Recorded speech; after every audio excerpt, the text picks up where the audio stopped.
Hello everybody, it's your boy Dragothian here, and today we've got another Rise of Kingdoms video for you. I had some requests on a few of my other videos about asking how to migrate. I know that this is all new still for a lot of folks, and I wanted to showcase, and it's going to be a really short video, so just kind of if you're if you need to know, this is the video for you. But you need to know how to migrate. This is how you do it. So there's a couple ways to do it. One is expensive in not a non-cash way, and one is fairly expensive in a real-life cash way. So I'll go over the cash way first, and that's just because it's the easiest right there. You can see on the screen the New World Bundle, and you can also see that it's blue versus a one-time purchase type of thing, which is more of a gold or an orange color, Star and Crescent and King's Coronation. Those are all a different color. So to me, this New World Bundle means that you can purchase it multiple times, but when you look at the timer where it says time left 5 days, 10 hours, I believe the actual time frame, the full one, is anywhere between 12 and 14 days. I didn't really take a peek at it when it first came out to see the exact number, but I want to say it's almost 2 weeks, if not 2 weeks timer.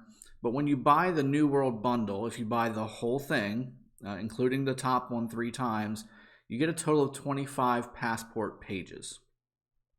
Passport pages are what you need to migrate. So if you're on a kingdom and you're not wanting to be there anymore and you want to go somewhere else, or you want to join your buddies, or whatever that situation looks like, you need passport pages to do so. Now, the amount of passport pages that you need really depends on your power level. So I guess the second piece to that caveat before I continue is not just your power level, but the power level of the other players that are on the kingdom that you're migrating to. So for instance, if you've got 20 million power and you're migrating to a brand new server, it may cost you 50, 60 pages because you might be the top player from a power standpoint, and that would cost you that many pages. Whereas if you migrated to an older kingdom where you might be in the 30th spot when it comes to power for the whole kingdom, it might only cost you 20 pages or 25 pages. So it just depends on how many pages you're going to need. That amount depends on where you're going to be at on the number of where you're at on the ranker for your power level. So the way to get the most pages to migrate, whatever situation you're in, is the New World Bundle. It's just the same cost as all the other bundles. So if you purchase it fully, it's $385, and that would get you 25 pages. That's good enough for the majority of the players that are migrating. Obviously, that's a lot of money for a free-to-play player to put into the game just to migrate. So it may take longer for people who want to migrate but can't because the pages are pretty expensive. You get the most, obviously, whenever you purchase the top 3 bundles. I want to say that you get 5 for each $100 bundle, and then the other ones, the 5, 10, 20, and 50, get you a total of 10. So, you know, the combination of purchases that you need for the pages that you need is really what you need to work out for your own personal migration if that's what you're needing. So again, New World Bundle, that's the easiest and quickest way to migrate because it gives you so many pages, but again, a little bit of money into it. The other way to do it is, oh, that's not the right button, is the Alliance Shop. So as you can see right now, I've got 530,000 personal Alliance credits for me to spend in the shop. Now, you've also got an Alliance inventory that gives Alliance credits that allows the leadership to spend money into this shop to provide things for purchase for other members of the Alliance. Those credits obviously can also be used to create forts, to do flags, to do farming nodes, whatever's needed. Okay, so you can use those. That's another video if you need that. But this is the other way to purchase it. So if you scroll to the bottom, there's 8 immigration papers here that I could purchase if I had the actual credits. It's 800,000 personal individual Alliance credits per page to purchase. So that's quite a bit of credits to use. And for somebody who is a higher level, this is just not realistic for them to be able to purchase, especially in a short period of time, for them to be able to purchase the amount of pages that you may need to migrate. Now, if you are T4, you're sub 10 million power, it might just take 1 or 2 passport pages to migrate. So this would be fine. This would allow you to migrate without necessarily having to spend any money into the game. But again, as you can see, very, very expensive from an in-game currency standpoint. And to be honest with you, a lot of folks just don't have this kind of credits, or these kinds of credits, just sitting around waiting. They're using them to purchase speed ups. They're using them to purchase teleports. They're using them to purchase VIP points. Not the best way to use them, but you can do it. Same thing with Tomes of Knowledge, reset scrolls. I mean, there's tons of ways that you can use these credits. Most people have already burned through whatever they've got to get those items to help them level up. So very difficult to get 800,000, but it can be done. Again, if you just need one page, the easiest way to do it, drop $5 into the game, get your page, and move on with your day. To be honest with you too, I know that if you are on the Android platform, Google has an application, it's called Google Rewards, where you answer a survey once every day or 2 or 3 days, and they give you anywhere between, I don't know, 10 cents all the way up to $1 almost sometimes if you have to upload something to verify your survey. And that's all free money. Like, you can use that, and in the course of a month, you can get $5, $6, $7, $8 to use in the game. It gives you Google Play credit, so you can use it to spend the $5 you need for your immigration scroll. I don't think that Apple has a variation of this. At least I've not found it, but maybe somebody else knows of one. They can put it in the comments below. If you do, I'm interested to know, because I play on Apple, so that would be really beneficial for me if I could get some extra dollars to put into the game for free. That being said, again, you know how many immigration papers or passport pages you're going to need, because it depends not only on your power, but which kingdom you're going to. If you're going to an older kingdom, chances are you're not going to need that many papers if you're lower power and if that continent or that kingdom is well leveled up. But if you're going to a kingdom that's brand spanking new, you know, the highest level person on there is, 100,000 power or something, and you're sitting there with 7 million, it's going to cost quite a bit.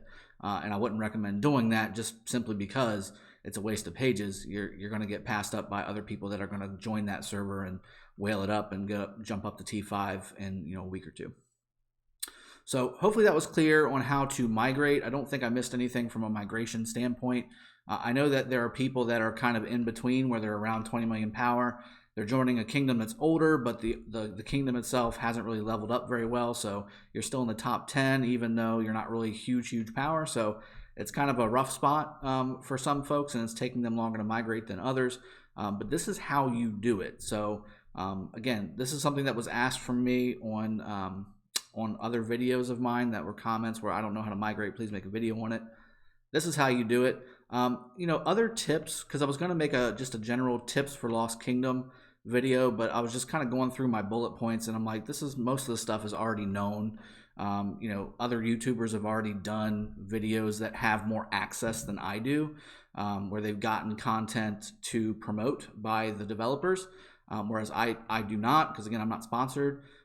So I'm just trying to help you guys out. Just some general tips too, as far as for the Lost Kingdom when you're preparing, whether you're migrating or not. I would recommend, just tip 1 is to save up your action points, action potions, specifically for when Lost Kingdom opens, because that first week or two, just based off of what I've seen, it's a very heavy action point sink, and the action point sink that you spend is very much worth it.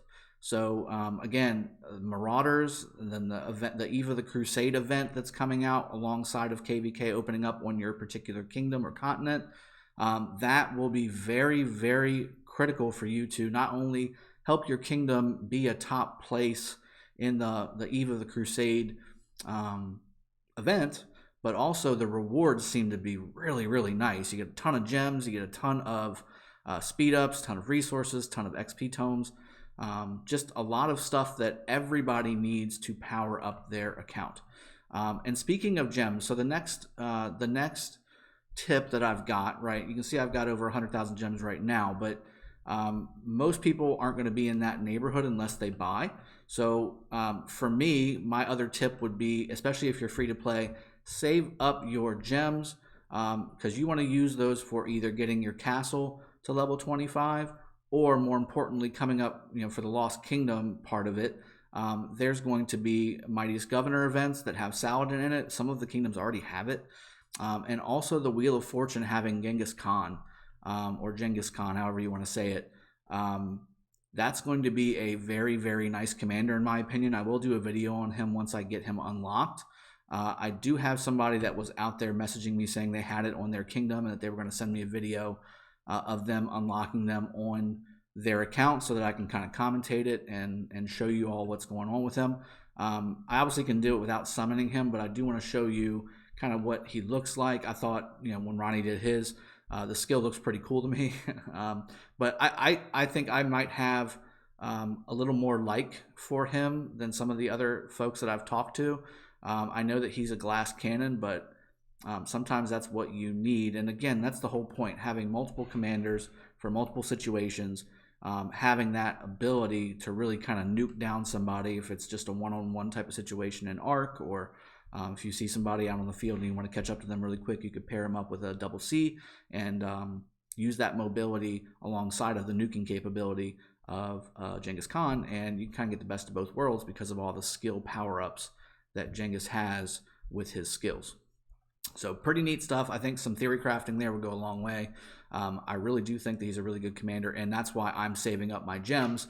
I don't plan on spending those gems on anything else until the Wheel of Fortune comes around with him on it, unless YSG pops up, which if YSG pops up on the wheel, I will go on YSG, because I am about 4 or 5 skill points away from maxing him out. And yeah, that's a commander that you need to have maxed out at this level of the game, where you're leading armies and you're in the front lines versus supporting. So want to make sure I have that. Also, another quick tip for KvK timeframes. Again, to me, right, you need to be prepping. So you need to have your commanders as high leveled as possible. I would also recommend pausing on training your troops and saving your speed ups. Reason being, the second part of the Eve of the Crusade event is training troops. And to me, just looking at the 3 different layers of that event, that's where that event is won and lost. So if you can contribute in any way to leveling up your troops and giving your kingdom points, that's what's going to get you in that first, second, third place, ideally first, because of the attack bonuses and things like that you'll get for your kingdom in the Lost Kingdom. Everybody participating in the kingdom will stack up. So I would recommend halting your troop training, unless obviously you've got Kingdom War going on or whatever, right? If you have the opportunity, or if you have the chance, stop training your troops right now with speed ups. Obviously train them as normal, like you see right here, but don't speed up. Use your speed ups during the event in the Lost Kingdom on the Eve of the Crusade event. That's what I would recommend. The more you're saving up, the better you're performing for your kingdom, and it will all stack up. If you've got 100, 200 players in your kingdom active and actually participating, that can go a long way if the majority or all of them do that. So that's my other tip. Again, there's tons of more stuff that's coming out for the Lost Kingdom that I don't personally know. I'm sure that other YouTubers out there have put in some time and gotten some information from the developers to present to you all. I'm looking forward to being, if that's something that is available to me in the future, definitely looking forward for that to being the case and bringing you those items and my opinions and my theories on what's going on. But hopefully this has been very helpful to you. I think that, again, answering the immigration questions was helpful. I take that back. I just remembered. So if you want to immigrate, right, you got to have the papers. That's the first thing. To actually immigrate, totally skipped over that part. Sorry about that. You zoom out, just like if you were jumping, like if you ever done a jumper account. And once you zoom out on your map, you can see on the bottom right there, the world icon. You just tap it, and then you find the kingdom you want to go to. So say I want to go to Kingdom 258, right, which is Kingdom of Alada. You tap it, and as you can see, you have the immigrate button right there. And these are just the different zones inside this kingdom. You can pick whichever zone you want. They're all zone 1. It's just a matter of where on the map you're going to be at. But with this is how you actually perform the immigration. So when you click the immigrate button, it says this one hasn't been open for 90 days, but when you click the immigrate button, it gives you a list. Let me see if I can maybe go to an older kingdom so it'll show you the actual one. Yeah, I'll just go to this one. Okay, so status is developed. If I try and immigrate, well, I'm too high on the power. Let me see if there's one that's got no cap. 20. Man, these people don't want any big people coming to their server. Develop no cap. All right, so if I hit immigrate, this is what comes up. These are all the criteria for when you are trying to migrate. You need to make sure that your resources is under your storehouse cap, which is kind of tough. It sucks if you've got 100 million of each of your resources, which most people at this point tend to do, especially at the level that I'm at. So you either need to give those to a buddy or spam troops out without using your speed ups. I would recommend, again, because of the past tip that I just gave you. Or you can, if you're trying to rank up some different items, you can rank up your research or rank up your buildings to get those resources spent. Again, if you've got a buddy that you like that's staying behind, you can always give them your resources as well. So that's an option. You need to make sure all your armies are back in your city. You can't be in a battle. You have to leave your alliance to do it. Again, having a city hall level 16 or higher is a criteria, and also having the correct amount of passport pages. Now, when you go to migrate, on the bottom it says your projected power ranking in the destination kingdom is number 2. So there's one more person in this kingdom here that would actually have more power than me. Immigrating to this kingdom will require, and then it'll be X number of pages. So it will tell you, whatever kingdom you want to go to, it will tell you how many pages you need, so you know what you need to get. So it's not random and you need to just get as many pages as you want and hope for the best. This will tell you exactly how many pages that you need to migrate, and then you'll be good to go. So this is the actual way to do it. You hit migrate, and then everything is right with the world, hopefully for you, and you move over and you get to start your life anew in a new kingdom. And hopefully whatever reason you were leaving for is far behind in your rearview mirror, and you play the way you want to play, conquering your world, all that good stuff. Farming it up, doing some barbarians, whatever floats your boat, this will allow you to do it. That's why Kingdom versus Kingdom and migration is so awesome, because you can play the way you want to play, and nobody is hard holding you back when it comes to not being able to leave or whatever. Okay? So again, hopefully this was helpful. Sorry for skipping around on the immigration part. Totally forgot that last part, which is kind of crucial. Again, this is your boy Dragothian here. Hopefully everything worked out for y'all. Peace, cheers, have a good one. Love you all, and take care. I will see y'all next time.